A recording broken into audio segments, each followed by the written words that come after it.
Hello students, welcome to law excellence IAS academy.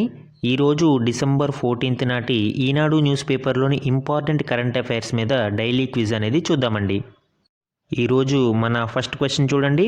Bureau of energy ఎఫిషియన్సీకి సంబంధించి క్రింది ప్రకటనలను పరిగణించండి. సో ఈరోజు ఇంధన పొదుపుకి సంబంధించి లీడ్ ఆర్టికల్ రావడం జరిగిందండి. ఆ కంటెక్స్ట్లో ఈ క్వశ్చన్ ఫ్రేమ్ చేశాము. సో ఫస్ట్ స్టేట్మెంట్, ఇది చట్టబద్ధమైన సంస్థ. ఎస్, స్టేట్మెంట్ 1 అనేది కరెక్ట్ అండి. ఎందుకు? బ్యూరో ఆఫ్ ఎనర్జీ ఎఫిషియన్సీ అనేది ఎనర్జీ కన్జర్వేషన్ యాక్ట్ 2021 చట్టం ప్రకారం స్థాపించబడింది. ఇంధన పొదుపు చట్టం 2021 ప్రకారం దీనిని స్థాపించారండి. సో కాబట్టి ఇది చట్టబద్ధమైన సంస్థ. సెకండ్ స్టేట్మెంట్ చూడండి. స్టార్ లేబులింగ్ ప్రోగ్రామ్ బీఈఈచే రూపొందించబడింది. ఎస్, మనకి స్టార్ లేబులింగ్ అనేది ఉంటుందండి. అంటే 4 స్టార్ అప్లయన్సెసా, 5 స్టార్ అప్లయన్సెసా. సో స్టార్ రేటింగ్ పెరిగే కొద్దీ ఎనర్జీ ఎఫిషియన్సీ అనేది పెరుగుతూ ఉంటుంది. మనము ఫ్రిడ్జ్ల మీద వాటి మీద చూస్తూ ఉంటాం ఈ స్టార్ లేబుల్ని. సో అది దేని ద్వారా రూపొందించబడింది? బ్యూరో ఆఫ్ ఎనర్జీ ఎఫిషియన్సీ ద్వారా రూపొందించబడింది. So second statement is also correct ఇక్కడ. థర్డ్ వన్ చూడండి. ఇది నూతన మరియు పునరుత్పాదక శక్తి మంత్రిత్వ శాఖ కింద పనిచేస్తుంది. అంటే ministry of new and renewable energy కింద ఇది వర్క్ చేస్తుంది అని స్టేట్మెంట్ ఇవ్వడం జరిగింది. అయితే ఇది రాంగ్ స్టేట్మెంట్ అండి. ఎందుకు? ఇది మినిస్ట్రీ ఆఫ్ పవర్. సో శక్తి మంత్రిత్వ శాఖ కింద పనిచేస్తుంది, నాట్ అండర్ ఎంఆర్ఎన్ఈ. కాబట్టి స్టేట్మెంట్ 3 రాంగ్ అయితే ఏమవుతుందండి answer? So A is the correct answer. 1 and 2 only are correct here. మన నెక్స్ట్ క్వశ్చన్ చూడండి. వరల్డ్ ట్రేడ్ ఆర్గనైజేషన్ యొక్క అత్యంత సానుకూల హోదా అంటే ఎంఎఫ్ఎన్ మోస్ట్ ఫేవర్డ్ నేషన్ నిబంధన ఈ క్రింది ఏ సూత్రంపై ఆధారపడి ఉంటుంది? సో ఈరోజు న్యూస్ ఆర్టికల్లో సింగపూర్ భారతదేశానికి ఎంఎఫ్ఎన్ స్టేటస్ని రద్దు చేయడం జరిగింది అని ఆర్టికల్ రావడం జరిగింది. ఆ కంటెక్స్లో ఈ క్వశ్చన్ని ఫ్రేమ్ చేశామండి. సో ఆప్షన్స్ చూడండి. యాక్చువల్గా ఇది ప్రీవియస్ యూపీఎస్సీ క్వశ్చన్ ఇది. సో ఏ, దేశాల మధ్య వివక్ష చూపకపోవడం అంటే non discrimination between nations. Second one, దేశాల మధ్య వివక్ష చూపడం అంటే ఒక దేశానికి ఎక్కువగా ఫేవర్ చేసి ఇంకొక దేశానికి తక్కువగా ఫేవర్ చేయడం. సో సి, స్థానికులు మరియు విదేశీయుల మధ్య భేదాత్మక తీరు. సో అండ్ డి, వస్తువులు అంతటా ఏకరీతి సుంకము అంటే uniform tariff across commodities. So MFN యొక్క నిబంధన అనేది మీకు ఆ నామిన్క్లేచర్ కొంత కన్ఫ్యూజన్గా ఉన్న మోస్ట్ ఫేవర్డ్ నేషన్ అంటే ఒక దేశానికి ఫేవరిజం చూపించడం కాదు. సో ఇక్కడ దేశాల మధ్య వివక్ష చూపకపోవడం అనేది కరెక్ట్ అండి. ఎంఎఫ్ఎన్ స్టేటస్ అంటే ఏంటి? ఏదైనా ఒక దేశానికి మనము తక్కువ రాయితీలు అంటే తక్కువ పన్నులు విధించి ఎగుమతి సుంకాలను తగ్గించినప్పుడు ఎంఎఫ్ఎన్ స్టేటస్ ఉన్న డబ్ల్యూటీఓ మెంబర్స్ అందరికీ కూడా అదే వర్తిస్తుంది. అంటే నాన్ డిస్క్రిమినేషన్, మిగిలిన దేశాలకి వివక్ష చూపించకూడదు అనేది మనం ఇక్కడ అబ్జర్వ్ చేయవలసింది. అయితే ఎంఎఫ్ఎన్ స్టేటస్ని తొలగిస్తే దాని మీద డిస్క్రిమినేషన్ కావచ్చు, కట్ ఆఫ్ టారిఫ్స్ని కావచ్చు విధించడానికి అవకాశం ఉంటుంది. సో ఆన్సర్ ఏమవుతుందండి ఇక్కడ? A is the correct answer. So ఈరోజు థర్డ్ క్వశ్చన్ చూడండి. HS-200 రాకెట్ బూస్టర్కి సంబంధించి క్రింది స్టేట్మెంట్లలో ఏవి ఆర్ ఏది తప్పుగా ఉన్నాయి? సో మనకి HS-200 రాకెట్ బూస్టర్ యొక్క సక్సెస్ అనేది ఈరోజు న్యూస్ ఆర్టికల్లో రావడం జరిగిందండి. ఆ కంటెక్స్లో ఈ క్వశ్చన్ని ఫ్రేమ్ చేశాము. ఫస్ట్ స్టేట్మెంట్ చూడండి. ఇది ఘన ఇంధనం గల ప్రపంచంలోని అతిపెద్ద కార్యాచరణ బూస్టర్ అంటే ఆపరేషనల్ బూస్టర్ విత్ సాలిడ్ ప్రొపెల్లెంట్స్. యాక్చువల్గా స్టేట్మెంట్ అనేది రాంగ్ అండి. ఎందుకు?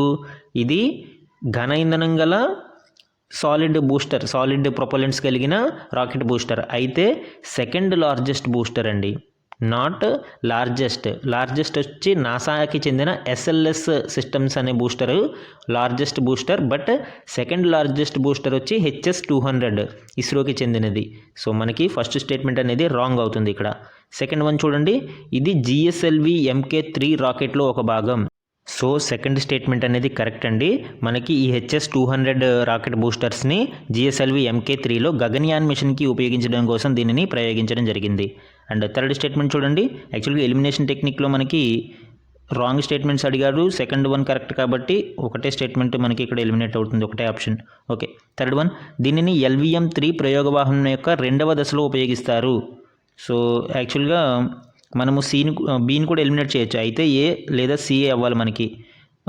సో సెకండ్ స్టేట్మెంట్ చూడండి. థర్డ్ స్టేట్మెంట్ చూడండి. ఎల్విఎం ప్రయోగ వాహనం యొక్క రెండవ దశలో ఉపయోగిస్తారు. రాంగ్ అండి. దీనిని ఫస్ట్ స్టేజ్లో ఉపయోగిస్తారు. ఎల్విఎం యొక్క రెండవ దశ అనేది లిక్విడ్ ప్రొపల్లెంట్ని యూజ్ చేస్తాం మనము. థర్డ్ వన్ అనేది క్రయోజెనిక్ స్టేజ్. కాబట్టి ఫస్ట్ స్టేజ్లో మనము HS-200 రెండు రాకెట్ బూస్టర్స్ని ఇక్కడ ఉపయోగించడం జరుగుతుంది to give a heavy thrust. కాబట్టి ఆన్సర్ ఏమవుతుందండి? మనకి రాంగ్ స్టేట్మెంట్స్ కావాలి. 1 and 3 are wrong. Answer C is the correct answer అండి. ఇక్కడ మన ఫోర్త్ క్వశ్చన్ చూడండి. క్రింది ప్రకటనను పరిగణించండి. దీనికి సంబంధించి వరల్డ్ ఆయుర్వేద కాంగ్రెస్ 2024కి సంబంధించి. సో ఇది మనకి ఈరోజు న్యూస్లో ఉంది. సో ఆ కంటెక్స్ట్లో దీనిని ఫ్రేమ్ చేయడం జరిగింది. ఫస్ట్ స్టేట్మెంట్ 10వ ప్రపంచ ఆయుర్వేద కాంగ్రెస్ WAC 2024 అనేది మరియు ఆరోగ్య ఎక్స్పో ఇటీవల న్యూఢిల్లీలో జరిగాయి. 12 డిసెంబర్ 2024లో ఇవి డెహ్రాడూన్లో జరిగాయండి. నాట్ ఇన్ న్యూఢిల్లీ, డెహ్రాడూన్లో వీటిని నిర్వహించడం జరిగింది. సో ఫస్ట్ స్టేట్మెంట్ అనేది రాంగ్ అవుతుంది. సెకండ్ వన్ చూడండి. WAC 2024 యొక్క థీమ్ డిజిటల్ ఆరోగ్యము ఆయుర్వేద దృక్పథం. ఎస్, ద థీమ్ అనేది కరెక్ట్ అండి. ఇక్కడ digital health and Ayurveda perspective అనేది మనకి 2024కి సంబంధించిన కోర్ థీమ్గా చెప్పుకోవచ్చు. సో సెకండ్ స్టేట్మెంట్ అనేది కరెక్ట్. ఇక్కడ కరెక్ట్ స్టేట్మెంట్స్ గురించి అడిగాడు. 1 is wrong and 2 is correct. Answer ఏమవుతుందండి? B, 2 only is the correct answer. ఈరోజు మన లాస్ట్ క్వశ్చన్ చూడండి. ఇటీవలి జాతీయ ఖాతా గణాంకాలు 2024 నివేదికకు సంబంధించి క్రింది స్టేట్మెంట్లను పరిగణించండి. సో ఇటీవల రిలీజ్ అయిన నేషనల్ అకౌంట్ స్టాటిస్టిక్స్ 2024 రిపోర్ట్కి సంబంధించి ఈ క్వశ్చన్ ఫ్రేమ్ చేయడం జరిగిందండి. ఫస్ట్ స్టేట్మెంట్ చూడండి. ప్రైవేటు తుది వినియోగ వ్యయం ప్రకారం, అంటే ప్రైవేట్ ఫైనల్ కన్జంప్షన్ ఎక్స్పెండిచర్ ప్రకారం గత దశాబ్దంలో ఆహార ఉత్పత్తులపై వ్యయం బాగా పెరిగింది. సో యాక్చువల్గా స్టేట్మెంట్ అనేది రాంగ్. అలానే సెకండ్ స్టేట్మెంట్ చూడండి. I will explain later. గత దశాబ్దంలో ఆరోగ్యం మరియు విద్యపై వ్యయం కొద్దిగా తగ్గింది. సో ఇది కూడా రాంగ్ అండి. ఎందుకు? యాక్చువల్గా బోత్ స్టేట్మెంట్స్ ఇంటర్చేంజ్డ్. మనకి ఆహార ఉత్పత్తులపై వ్యయం తగ్గింది, అయితే ఆరోగ్యము మరియు విద్యపై ఖర్చు అనేది పెరిగింది. సో స్టేట్మెంట్స్ని రెండింటిని ఇంటర్చేంజ్ చేయడం జరిగింది. ఇక్కడ మనం ఒకసారి గణాంకాలని పరిశీలిద్దాం. గణాంకాల ప్రకారం ఆహారంపై ఖర్చు అనేది 30.5% నుంచి 28.2% తగ్గిందండి. అలానే ఆరోగ్యము మరియు విద్యపై వ్యయం అనేది 8.2% పెరిగింది. సో ఇప్పుడు ఆన్సర్ ఏమవుతుందండి? మనకి రాంగ్ స్టేట్మెంట్స్, ఇన్కరెక్ట్ స్టేట్మెంట్ గురించి అడిగాడు. బోత్ ఆర్ ఇన్కరెక్ట్ కాబట్టి C, both 1 and 2 are incorrect కాబట్టి మనకి C is the correct answer. So ఇవి ఈరోజు ఈనాడు న్యూస్ పేపర్లోని ఇంపార్టెంట్ కరెంట్ అఫైర్స్ మీద క్విజ్ క్వశ్చన్స్ అండి. Thank you for watching.